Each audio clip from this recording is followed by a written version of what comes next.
LPG subsidy bank വഴിയാക്കിയതിലൂടെ 22,000 കോടി രൂപ സമാഹരിച്ചെന്ന മോഡി സർക്കാരിന്റെ കണക്ക് കള്ളമെന്ന് CAG റിപ്പോർട്ട്. സബ്സിഡി ഉപേക്ഷിച്ചതിലൂടെ ലഭിച്ചത് 2,000 കോടി രൂപ മാത്രം. 20,000 കോടി ലഭിച്ചത് എണ്ണവില കുറഞ്ഞതിനെ തുടർന്നെന്നും CAG റിപ്പോർട്ട്. ഈ സമ്മേളന കാലയളവിൽ തന്നെ റിപ്പോർട്ട് പാർലമെന്റിൽ വയ്ക്കും. മനു ശങ്കർ ചേരുന്നുണ്ട്.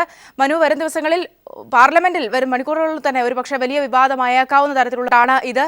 എങ്ങനെയാണ് ഈ CAG റിപ്പോർട്ട് കണക്കുകൾ പറയുന്നത് എങ്ങനെയാണ്? സോമി, കേന്ദ്ര സർക്കാരിന്റെ നേരത്തെ വ്യക്തമാക്കിയ കണക്കുകളെല്ലാം പാടെ അസ്ഥാനത്താക്കുന്ന CAG റിപ്പോർട്ടാണ് ഇപ്പോൾ രംഗത്ത് വന്നിരിക്കുന്നത്. ഇതിൽ LPG സബ്സിഡി ബാങ്ക് വഴിയിലൂടെ ആക്കുന്നതിലും ഒപ്പം LPG സബ്സിഡി തന്നെ ജനങ്ങൾ വിട്ടു നൽകുന്നതിലൂടെയും 22,000 കോടി രൂപ 2014-2015 ഒപ്പം 2016 കാലയളവിൽ തന്നെ ലാഭിക്കാൻ സാധിച്ചിരുന്നു എന്നാണ് കേന്ദ്ര സർക്കാർ വ്യക്തമാക്കിയിരുന്നത്. ഈ ബാങ്ക് വഴി ഇത്തരത്തിൽ LPG സബ്സിഡി ബാങ്ക് വഴി ആക്കിയതിലൂടെയും ഇത്തരത്തിൽ 22,000 കോടി രൂപയുടെ ലാഭം നേടാനായെന്നും കേന്ദ്ര സർക്കാർ പറഞ്ഞിരുന്നു. 2015 നേരത്തെ മോദി സർക്കാർ തന്നെ അന്ന് റിപ്പോർട്ടിൽ നടത്തിയ പ്രസംഗത്തിലൊക്കെ വ്യക്തമാക്കിയിരുന്നത് ഇത്തരത്തിൽ ബാങ്ക് വഴി LPG സബ്സിഡി നൽകുന്നതിലൂടെ 15,000 രൂപ കേന്ദ്ര സർക്കാരിന് ലാഭിക്കാൻ സാധിച്ചു എന്നായിരുന്നു വ്യക്തമാക്കിയിരുന്നത്. എന്നാൽ ഇപ്പോൾ CAG കണ്ടെത്തിയിരിക്കുന്ന റിപ്പോർട്ടിൽ വ്യക്തമാക്കുന്നത് ഈ ലാഭം 2,000 കോടി രൂപയിൽ മാത്രം താഴെയാണ്. 22,000 കോടി എന്ന കേന്ദ്ര സർക്കാരിന്റെ കണക്കുകൾ തെറ്റാണ്. നിലവിൽ ഈ 2,000 കോടി രൂപയിൽ തന്നെയാകട്ടെ ഇതിന്റെ ഭൂരിഭാഗം പണവും ലഭിച്ചത് LPG വിലയിലെ ഇറക്കുമതി കുറവ് മൂലമാണ്. ഇറക്കുമതിയിൽ LPG വിലയിലുണ്ടായ അസാമാന്യ കുറവാണ് ഇത്തരത്തിലുള്ള 2,000 കോടി രൂപ ലാഭത്തിലേക്കെങ്കിലും കേന്ദ്ര സർക്കാരിനെ നയിച്ചതെന്നും നിലവിൽ ഈ CAG റിപ്പോർട്ടിൽ ചൂണ്ടിക്കാട്ടുന്നു.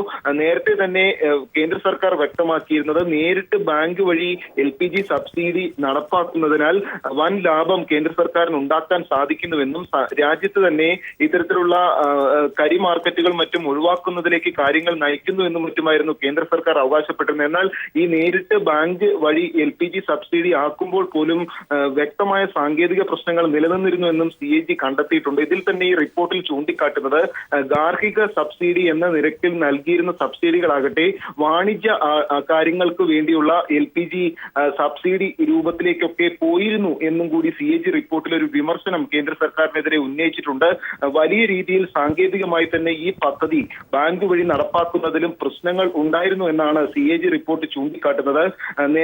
ഇതിൽ ഏറ്റവും ശ്രദ്ധേയമായ കാര്യം 22,000 കോടി രൂപ ലാഭമുണ്ടെന്ന് കേന്ദ്ര സർക്കാർ അവകാശപ്പെടുമ്പോഴും നിലവിൽ 2,000 കോടി രൂപയിൽ താഴെ മാത്രമാണ് ഇത് സംബന്ധിച്ച് LPG സബ്സിഡി ബാങ്ക് വഴിയും മറ്റും ആക്കുന്നതിലൂടെ കേന്ദ്ര സർക്കാരിന് ലഭിച്ചത് എന്നാണ് CAG റിപ്പോർട്ടിൽ വ്യക്തമാക്കുന്നത്. ഇതിൽ തന്നെയാകട്ടെ ഈ 2,000 കോടി രൂപയിൽ ഇറക്കുമതിയിൽ LPG വിലയിലും ഇന്ധന വിലയിലും ഉണ്ടായ വലിയ രീതിയിലുള്ള കുറവാണ് ഇത്തരത്തിലുള്ള ലാഭത്തിലേക്ക് നയിച്ചതെന്നും വ്യക്തമാക്കുന്നു. ഇത് പെട്രോളിയം പ്ലാന്റിംഗ് ആൻഡ് അനാലിസിസ് സെല്ലിന്റെ തന്നെ കണക്കുകൾ വച്ചാണ് CAG ഈ റിപ്പോർട്ടിൽ ഇത് ചൂണ്ടിക്കാട്ടുന്നത്. 2014-15 36,571 കോടി രൂപയായിരുന്നു ഇത്തരത്തിൽ LPG ഇറക്കുമതിയിലൂടെ സർക്കാരിന് ചെലവായതെങ്കിൽ പിന്നീട് 2015-16 കാലഘട്ടത്തിലേക്ക് 25,626 കോടി രൂപയിലേക്ക് ഇത് താഴ്ന്നു. അങ്ങനെ ഒരു വർഷം മാത്രം 10,945 കോടി രൂപയുടെ ലാഭമാണ് കേന്ദ്ര സർക്കാരിന് LPG ഇറക്കുമതിയിൽ തന്നെ ഉണ്ടായത്. ഇതേ വർഷം തന്നെ LPG ഇറക്കുമതിയും വർദ്ധിച്ചിരുന്നതായും കണക്കുകൾ വ്യക്തമാക്കുന്നു. 8,313 TMT നിന്ന് 8,885 TMT ആയും ഈ ഒരു വർഷത്തിനിടയിൽ മാത്രം LPG ഇറക്കുമതിയും വർദ്ധിച്ചു. അത്തരത്തിൽ ഈ LPG ഇറക്കുമതി തുകയിലെ കുറവും ഒപ്പം LPG ഇറക്കുമതി വർദ്ധിച്ചതുമാണ് ഇത്തരത്തിൽ 2,000 കോടി രൂപയിലേക്കെങ്കിലും നിലവിൽ LPG സബ്സിഡി കണക്കുകൾ കൊണ്ടെത്തിക്കുവാൻ കേന്ദ്ര സർക്കാരിനെ സഹായിച്ചതെന്നും CAG കണ്ടെത്തിയിട്ടുണ്ട്. എന്തായാലും ഈ റിപ്പോർട്ട് പാർലമെന്റ് മുമ്പാകെ വയ്ക്കുമ്പോൾ വലിയ ചർച്ചകൾക്കാകും വഴിവെക്കുക. ഒരുപക്ഷെ മനു, ആ ഒരു കണക്കുകൾ കള്ളമാണ് എന്ന് മനസ്സിലാക്കുക കൂടി ചെയ്യുന്നത് വഴി, അല്ലെങ്കിൽ അത് സ്ഥിരീകരിക്കപ്പെടുക ചെയ്യുന്നത് വഴി കൂടി തന്നെ അതോടൊപ്പം തന്നെ ഇങ്ങനെ ഒരു നടപടി, അതായത് സബ്സിഡി ബാങ്കുമായി ബന്ധപ്പെടുത്തി ഉള്ള നടപടി ഒക്കെ തന്നെയും കാര്യക്ഷമമായി നടപ്പിലാക്കപ്പെട്ടില്ല എന്ന ഒരു നേർസാക്ഷ്യം കൂടി ആ CAG റിപ്പോർട്ട് പറയുന്നില്ലേ? പ്രത്യേകിച്ച് നേരത്തെ മനു സൂചിപ്പിച്ചതുപോലെ തന്നെ ഗാർഹിക ഉപഭോക്താക്കൾക്ക് ഒരുപക്ഷെ ലഭിക്കേണ്ട ഇത്തരം ആനുകൂല്യങ്ങൾ പലപ്പോഴും വാണിജ്യ മേഖലയിൽ അല്ലെങ്കിൽ ആ വിധത്തിലൊക്കെ ഉപയോഗിക്കപ്പെട്ടിരുന്നു എന്ന ഒരു കണക്കുകൾ കൂടി CAG റിപ്പോർട്ട് വ്യക്തമാക്കുന്നില്ലേ? തീർച്ചയായിട്ടും ഏകീകൃതമായി തന്നെ LPG സബ്സിഡി നടപ്പാക്കുന്നതിൽ സർക്കാർ പദ്ധതികൾ ആവിഷ്കരിച്ചതും ഇത് ഉദ്യോഗസ്ഥർ നടപ്പാക്കുന്നതിലും കൃത്യമായ നടപടികളാണ് പാലിച്ചത് എന്നാണ് പെട്രോളിയം മന്ത്രിയും പെട്രോളിയം മന്ത്രാലയവും വാദിച്ചിരുന്നത്. കേന്ദ്ര സർക്കാരും ഒപ്പം പ്രധാനമന്ത്രിയും ഈ വാദത്തെ പിന്തുണയ്ക്കുകയും ചെയ്തിരുന്നു. അന്ന് 2015 നടത്തിയ പ്രസംഗത്തിൽ നരേന്ദ്രമോദി കൃത്യമായി റിപ്പോർട്ടിൽ വെച്ച് ചൂണ്ടിക്കാട്ടുകയും ചെയ്തത് പ്രധാനമായും LPG സബ്സിഡി നടപ്പാക്കുന്നതിൽ 15,000 കോടി രൂപ വാർഷികമായി സംരക്ഷിക്കാൻ കേന്ദ്ര ഖജനാവിന് സാധിക്കുന്നു എന്നതായിരുന്നു വ്യക്തമാക്കിയിരുന്നത്. പ്രത്യേകിച്ച് LPG കരിഞ്ചന്തകൾ ഇല്ലാതാക്കുന്നതിനും കേന്ദ്ര സർക്കാർ വിജയിച്ചു, ഈ പദ്ധതികൾ നടപ്പാക്കുന്നതിൽ പൂർണ്ണ വിജയം എന്നൊക്കെയായിരുന്നു അന്ന് പ്രധാനമന്ത്രിയും വ്യക്തമാക്കിയിരുന്നത്. എന്നാൽ ഈ കണക്കുകളിൽ തന്നെ ചൂണ്ടിക്കാട്ടുന്നു ഈ ബാങ്ക് ട്രാൻസ്ഫർ വഴിയുള്ള LPG സബ്സിഡിയിൽ വലിയ രീതിയിലുള്ള സാങ്കേതിക പ്രശ്നങ്ങൾ നിലനിന്നിരുന്നു എന്നാണ് ചൂണ്ടിക്കാട്ടുന്നത്. ഇത് തന്നെയാകട്ടെ വൻ അഴിമതിയും ഇക്കാര്യത്തിൽ ഉണ്ടായിരുന്നു എന്നത് വ്യക്തമാക്കുന്ന രീതിയിലുള്ള കണക്കുകളും ചൂണ്ടിക്കാട്ടുന്നുണ്ട്. ഗാർഹിക സബ്സിഡി എന്ന നിരക്കിൽ വിലയിരുത്തിയിരുന്ന സബ്സിഡി കണക്കുകളെല്ലാം പോയിരുന്നത് വാണിജ്യ കാര്യങ്ങൾക്കായാണ് ഉപയോഗിച്ചിരുന്നതെന്നും CAG റിപ്പോർട്ടിൽ ചൂണ്ടിക്കാട്ടുന്നുണ്ട്. ഇത് വ്യക്തമാക്കുന്ന ചില തെളിവുകളും ഈ റിപ്പോർട്ടിൽ തന്നെ ചൂണ്ടിക്കാട്ടുന്നു. അതിനാൽ ഈ CAG റിപ്പോർട്ട് പാർലമെന്റ് മുമ്പാകെ വരുമ്പോൾ കേന്ദ്ര സർക്കാരിന്റെ LPG സബ്സിഡി നടപടിക്രമങ്ങളിലെ വൻ തിരിച്ചടിയാകും ചൂണ്ടിക്കാട്ടുകയും ചർച്ചയാവുകയും ചെയ്യുക.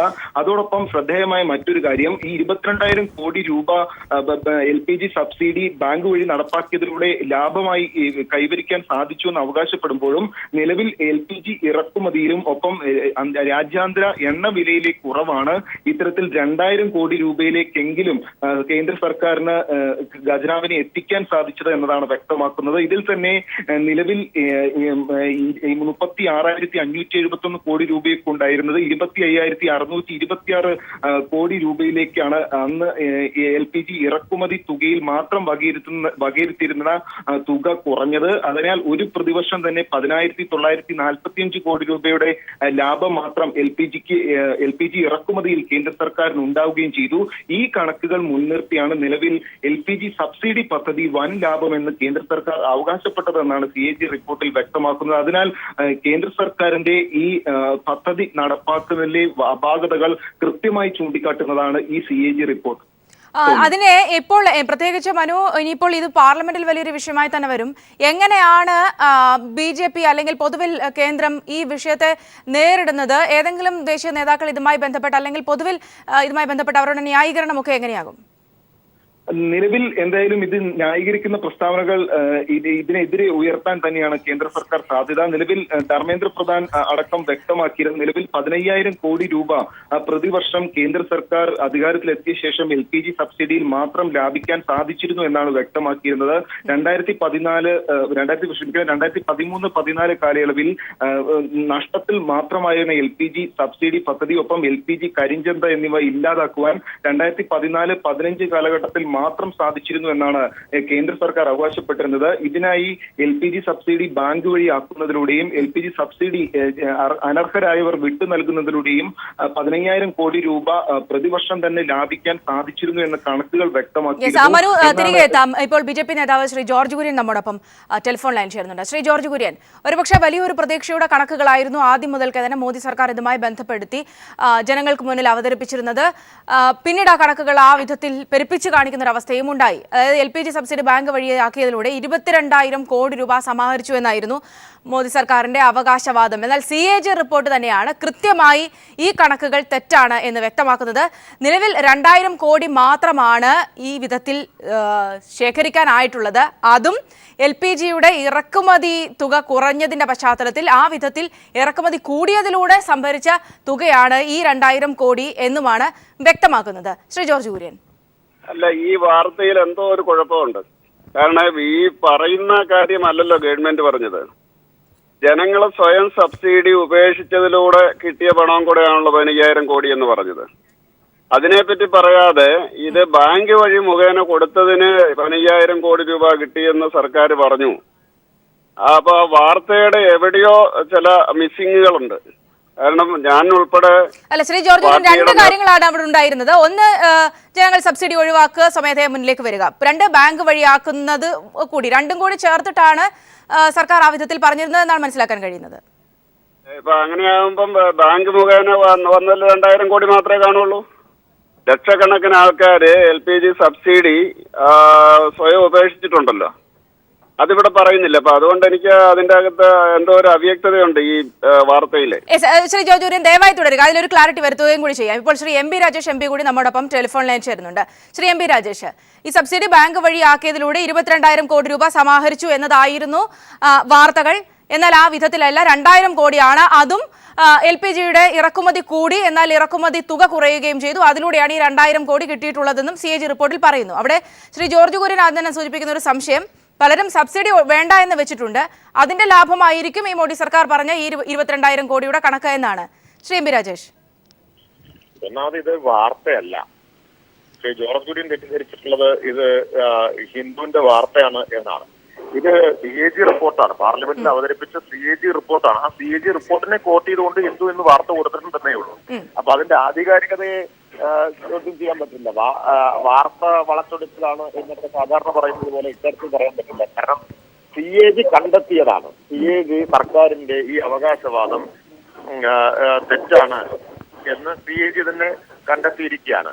CAG പറയുന്നത് 22,000 കോടിയുടെ സേവിങ്സ് ഉണ്ടായത്, ലാഭമുണ്ടായത് ഈ പറഞ്ഞതുപോലെ സബ്സിഡി വെട്ടിക്കുറച്ചത് കൊണ്ടോ ഡയറക്ട് ബാങ്ക് ട്രാൻസ്ഫർ നടപ്പാക്കിയത് കൊണ്ടോ അല്ല, മറിച്ച് ഇറക്കുമതി വിലയിൽ LPGയുടെ ഇറക്കുമതി വിലയിൽ ക്രൂഡ് ഓയിൽ വില കുറഞ്ഞതിന്റെ ഭാഗമായിട്ട് ഗണ്യമായിട്ടുള്ള ഇടിവുണ്ടായത് കൊണ്ട് മാത്രമാണ് എന്നാണ്.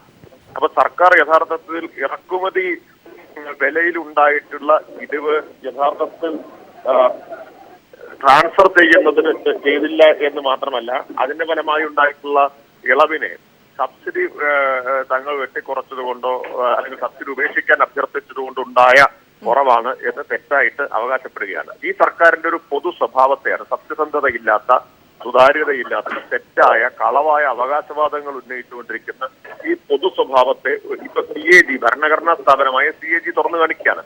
CAG റിപ്പോർട്ടിനെ ഇനി ജോർജ് കുര്യൻ തള്ളി പറയുമെന്ന് എനിക്ക് പറയാൻ പറ്റില്ല. കാരണം കഴിഞ്ഞ മൻമോഹൻ സിംഗ് സർക്കാരിന്റെ അഴിമതികൾ മുഴുവൻ പുറത്തു കൊണ്ടുപോകുന്നത് CAG ആണ് എന്നെങ്കിലും ജോർജ് കുര്യൻ സമ്മതിക്കുമല്ലോ. അന്നത്തെ CAG റിപ്പോർട്ട് ശരിയും ഇപ്പോഴത്തെ CAG റിപ്പോർട്ട് തെറ്റുമാണെന്ന് അദ്ദേഹം പറയുമെന്ന് എനിക്കറിഞ്ഞൂടാ. അപ്പോ ഈ സർക്കാർ എങ്ങനെയാണ് വസ്തുതകളെ വളച്ചൊടിക്കുന്നത്, ഡേറ്റ മാനിപ്പുലേറ്റ് ചെയ്യുന്നത് എന്നതിന്റെ ഒടുവിലത്തെ തെളിവാണ്. ഇപ്പൊ മറ്റൊരു വലിയ വിവാദം നടന്നുകൊണ്ടിരിക്കുകയാണ്. അത് GDP വളർച്ചാ നിരക്കുമായി ബന്ധപ്പെട്ടാണ്. GDP വളർച്ചാ നിരക്കുമായി ബന്ധപ്പെട്ട സർക്കാരിന്റെ അവകാശവാദങ്ങൾ തെറ്റാണ് എന്ന് ഏറ്റവും ഒടുവിൽ യശ്വന്ത് സിൻഹ, മുൻ BJP സർക്കാരിലെ ധനകാര്യമന്ത്രിയായിരുന്ന യശ്വന്ത് സിൻഹ വരെ പറഞ്ഞിരിക്കുന്നു. രഘുറാം രാജൻ അത് പറഞ്ഞതിന്റെ പേരിലാണല്ലോ അദ്ദേഹത്തോട് വിരോധവും എതിർപ്പും ഉണ്ടായത്. അപ്പോ മാത്രമല്ല ഇപ്പോ അന്താരാഷ്ട്ര സാമ്പത്തിക ഏജൻസികൾ തന്നെ ഇന്ത്യയുടെ സാമ്പത്തിക വളർച്ചാ നിരക്ക് സംബന്ധിച്ച അവകാശവാദത്തെ ചോദ്യം ചെയ്യുന്നുണ്ട്. അമേരിക്കൻ ഏജൻസി തന്നെ കഴിഞ്ഞ ദിവസം ചോദ്യം ചെയ്തതായിട്ടുള്ള വാർത്തകൾ കണ്ടു. ഈ അവകാശവാദങ്ങൾ തെറ്റാണ് എന്നുള്ളത്. അത് ബേസ് ഇയറിൽ മാറ്റം വരുത്തിക്കൊണ്ട് സാമ്പത്തിക വളർച്ച പൊടുന്നനെ വർദ്ധിച്ചു എന്ന് സ്ഥാപിക്കാൻ വേണ്ടിയിട്ടുള്ള ശ്രമം. ഇങ്ങനെ അടിമുടി പ്രചരണപരമായിട്ടുള്ള വസ്തുതകൾക്ക് നിരക്കാത്ത ഡേറ്റയും വസ്തുതകളും മാനിപ്പുലേറ്റ് ചെയ്യുന്ന ഈ സമീപനത്തിന്റെ അതൊരിക്കൽ കൂടി തുറന്നു കാണിക്കുകയാണ് CAG റിപ്പോർട്ട്. ഞാൻ തിരികെ എത്താം ശ്രീ MP രാജേഷ്. ശ്രീ ജോർജ് കുര്യൻ, ഒരു പക്ഷേ കാര്യങ്ങൾക്ക് കൂടുതൽ ക്ലാരിറ്റി ഉണ്ടായി കാണുമെന്ന് കരുതുന്നു. LPG സബ്സിഡി ബാങ്ക് വഴി ആക്കിയതിലൂടെ 22,000 കോടി രൂപ സമാഹരിച്ചുവെന്ന മോഡി സർക്കാരിന്റെ വാദം തെറ്റാണ്, ആ കണക്കുകൾ അങ്ങനെയല്ല എന്ന് CAG തന്നെയാണ് റിപ്പോർട്ടിൽ വ്യക്തമാക്കിയിട്ടുള്ളത്. ശ്രീ ജോർജ് കുര്യൻ, രാജേഷ് വിഴുങ്ങി ഈ ലക്ഷക്കണക്കിന് ആൾക്കാർ, ഞാൻ ഉൾപ്പെടെയുള്ള അങ്ങനെ ആയിരിക്കുമെന്നല്ല ഞാൻ പറഞ്ഞത്, അങ്ങനെയാണ് എന്നാണ് ഞാൻ പറഞ്ഞത്. കാരണം ഞാൻ ഉൾപ്പെടെയുള്ള പാർട്ടിയുടെ പ്രവർത്തകര് ചർച്ചകളിലും പ്രശ്നങ്ങളിലും പറഞ്ഞിട്ടുള്ളത് ഈ LPG സബ്സിഡി വേണ്ട എന്ന് ജനങ്ങൾ വെച്ചെന്നുള്ള പൈസ എന്ന് ഉൾപ്പെടെയാണ് പറഞ്ഞത്. അല്ല, അങ്ങനെയല്ല എന്ന് CAG റിപ്പോർട്ട് തന്നെയാണ് പറയുന്നത്. CAG റിപ്പോർട്ടിൽ ഇത്ര കൃത്യമായി പറഞ്ഞിരിക്കുന്നത്, സർക്കാർ പറഞ്ഞിരിക്കുന്ന ഈ സബ്സിഡി ബാങ്ക് വഴി ആക്കിയതിലൂടെ ഇത്ര കോടി കിട്ടി എന്ന് പറയുന്നത് തെറ്റാണ്, ഇങ്ങനെയാണ് കിട്ടിയിട്ടുള്ളത്, ഇത്രയാണ് കൃത്യമായ കണക്ക് എന്ന് CAG റിപ്പോർട്ട് പറയുന്നു. ഇതെവിടെ പോയി? ഇതാരായാലും ഈ ജനങ്ങള് സബ്സിഡി വേണ്ടെന്ന് വെച്ചാൽ ആ പൈസയുടെ ലാഭം എവിടെ പോയി? അതിവിടെ പറയുന്നില്ലല്ലോ. അത് സബ്സിഡി വേണ്ട എന്ന് വെച്ചിട്ടുണ്ടല്ലോ. പിന്നെ അമേരിക്കക്കാർ പറഞ്ഞു ഇന്ത്യക്ക് വളർച്ചയില്ല എന്ന് പറഞ്ഞൊരു കമ്മ്യൂണിസ്റ്റുകാരൻ പറയുന്നതിൽ എനിക്ക് സന്തോഷമുണ്ട്.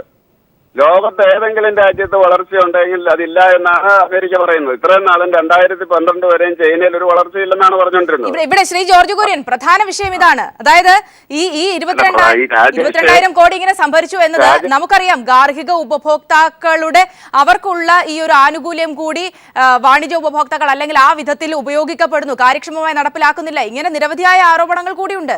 അതൊക്കെ കൂടി ചേർത്ത് വായിക്കേണ്ടതാണ്. CAG റിപ്പോർട്ടിനെ ഞാൻ തള്ളി പറയുന്നില്ല. ഞാൻ പറഞ്ഞത് BJPയും അതുപോലെ സർക്കാരും പറഞ്ഞത് ഈ സബ്സിഡി വേണ്ട എന്ന് വെച്ചതിന്റെ പൈസയോട് കൂടിയാണ്. അങ്ങനെയാണ് എങ്കിൽ BJP സർക്കാർ വലിയൊരു കള്ളം പറഞ്ഞിരിക്കുന്നു. ആരും സബ്സിഡി വേണ്ട എന്ന് വെച്ചിട്ടില്ല എന്ന് വേണേ പറയാമല്ലോ. ഇപ്പൊ ഈ നിമിഷത്തെ വാർത്തയുടെ ഫലമായിട്ട് പറയാം, ആരും സബ്സിഡി ഇന്ത്യയിൽ വേണ്ട എന്ന് വെച്ചിട്ടില്ല. CAG അങ്ങനെ പറഞ്ഞിരിക്കുന്നു. ഈ നിരന്തരമായിട്ട് പ്രധാനമന്ത്രിയും എല്ലാവരും പറയുന്ന ഒരു കാര്യമാണ് സബ്സിഡി വേണ്ട എന്ന് ജനങ്ങൾ വെച്ചെന്നുള്ള പൈസ. അത് ഏതെങ്കിലും ഒരു സെക്ഷനില് CAG പറയുന്നതായിരിക്കും അത്. സമയപരിമിതി ഉള്ളതുകൊണ്ടാണ് ശ്രീ ജോർജ് കുര്യൻ തിരുത്താം. പെട്ടെന്ന് ശ്രീ MP രാജേഷ് അതിലൊരു ക്ലാരിഫൈ വരുത്തേണ്ടതുണ്ട്. ശ്രീ ജോർജ് കുര്യൻ പറയുന്നത് സബ്സിഡി വേണ്ട എന്ന് വെച്ചതിന്റെ കണക്കാണ് ഈ 22,000-ന്റെ കണക്കെന്നാണ്. എത്ര ക്ലാരിഫിക്കേഷൻ കൊടുത്താലും ജോർജ് കുര്യന് അത് മനസ്സിലാവുകയില്ല, അല്ലെങ്കിൽ അദ്ദേഹം മനസ്സിലായതായിട്ട് നടിക്കില്ല. അദ്ദേഹത്തിന് അംഗീകരിക്കാൻ പറ്റില്ല. കാരണം അത് അദ്ദേഹത്തിന്റെ രാഷ്ട്രീയ മുൻവിധിയാണ് അതിന്റെ തടസ്സം. ഇവിടെ CAG റിപ്പോർട്ട് തന്നെ ചൂണ്ടിക്കാണിക്കുന്നത് it is largely due to drop in import prices not DBT or surrender എന്നാണ്. CAG റിപ്പോർട്ട് തള്ളി പറയുന്നില്ല എന്ന് പറയുന്ന അതേ ശ്വാസത്തിൽ തന്നെ ഇത് അങ്ങനെയല്ല, ഇതൊക്കെ ആളുകൾ ഗിവ് അപ്പ് ചെയ്തത് കൊണ്ടാണ്, ഉപേക്ഷിച്ചത് കൊണ്ടാണ് എന്ന് ജോർജ് കുര്യൻ പറയുമ്പോൾ അദ്ദേഹത്തിനുള്ള മറുപടിയാണ് it is largely due to drop in import prices not DBT or surrender എന്ന് CAG ചൂണ്ടിക്കാണിക്കുകയാണ്. അപ്പോ ഞാൻ പറയുന്നതിന്റെ കാര്യം എത്രയുള്ളൂ, ഒറ്റ മിനിറ്റ്. ഈ സബ്സിഡി ഉപേക്ഷിച്ചതൊക്കെ വളരെ നാമമാത്രമായിട്ടുള്ള ആളുകളാണ്. ഇതിലെ പ്രശ്നം ഇത് തെളിയിക്കുന്നത് സബ്സിഡി അല്ല പ്രധാന പ്രശ്നം എന്നാണ്. സബ്സിഡി ഉപേക്ഷിക്കുക എന്ന സർക്കാരിന്റെ ക്യാമ്പയിന്റെ അർത്ഥശൂന്യത കൂടിയാണ് ഇത് വ്യക്തമാക്കുന്നത്. സബ്സിഡി അല്ല പ്രധാന പ്രശ്നം, അതുകൊണ്ടല്ല ഈ സർക്കാരിന് ഈ ലാഭം ഉണ്ടായത്, മറിച്ച് ഇറക്കുമതി വില കുറഞ്ഞതാ. അത് ജോർജ് കുര്യൻ അംഗീകരിക്കും. ഇറക്കുമതി വില കുറഞ്ഞു, ഗണ്യമായിട്ട് കുറഞ്ഞു എന്നുള്ള കാര്യം ജോർജ് കുര്യൻ അംഗീകരിക്കും. ക്ഷമിക്കണം ശ്രീ MP രാജേഷ്, സമയപരിമിതി മൂലം ഇടപെടുകയാണ്. വളരെ നന്ദി ശ്രീ MP രാജേഷ്. ഒപ്പം തന്നെ ശ്രീ ജോർജ് കുര്യൻ, ഒരുപക്ഷെ അദ്ദേഹം ഉന്നയിച്ച ചോദ്യങ്ങൾക്ക് കൂടി അത് കൃത്യമായ മറുപടിയാണ് വന്നിരിക്കുന്നത്. അതായത് CAG റിപ്പോർട്ടിൽ പറയുന്നത് കൃത്യമായി തന്നെ ഇറക്കുമതി തുക കുറഞ്ഞു, ഇറക്കുമതി കൂടുകയും ചെയ്തു. ഇതാണ് ഈ 2,000 കോടി എന്ന കണക്കിൽ ഉൾപ്പെടുന്നത്. അല്ലാതെ 22,000 കോടി എന്ന പെരുപ്പിച്ച കണക്ക് സത്യമല്ല എന്ന് CAG റിപ്പോർട്ട് തന്നെ പറയുന്നു. മലപ്പുറം കുറ്റിപ്പുറത്ത് അതിസാരം ബാധിച്ച് ഒരാൾ മരിച്ചു. കോഴിക്കോട് മെഡിക്കൽ കോളേജ് ആശുപത്രിയിൽ ചികിത്സയിലായിരുന്ന കുറ്റിപ്പുറം സ്വദേശി ജമീലയാണ് മരിച്ചത്. സ്വാലിഹ് ചേർന്നുണ്ട് വിവരങ്ങളുമായി. സ്വാലിഹ്, വിശദാംശങ്ങൾ. സൗമ്യ, മലപ്പുറത്ത് അതിസാരം ബാധിച്ച് ഒരാൾ കൂടി മരിച്ചിരിക്കുന്നു. കോഴിക്കോട് മെഡിക്കൽ കോളേജ് ആശുപത്രിയിൽ ചികിത്സയിൽ കഴിഞ്ഞിരുന്ന കുറ്റിപ്പുറം സ്വദേശി ജമീലയാണ് മരിച്ചത്. ജമീലയുടെ മാതാവും കഴിഞ്ഞയാഴ്ച മരിച്ചിരുന്നു.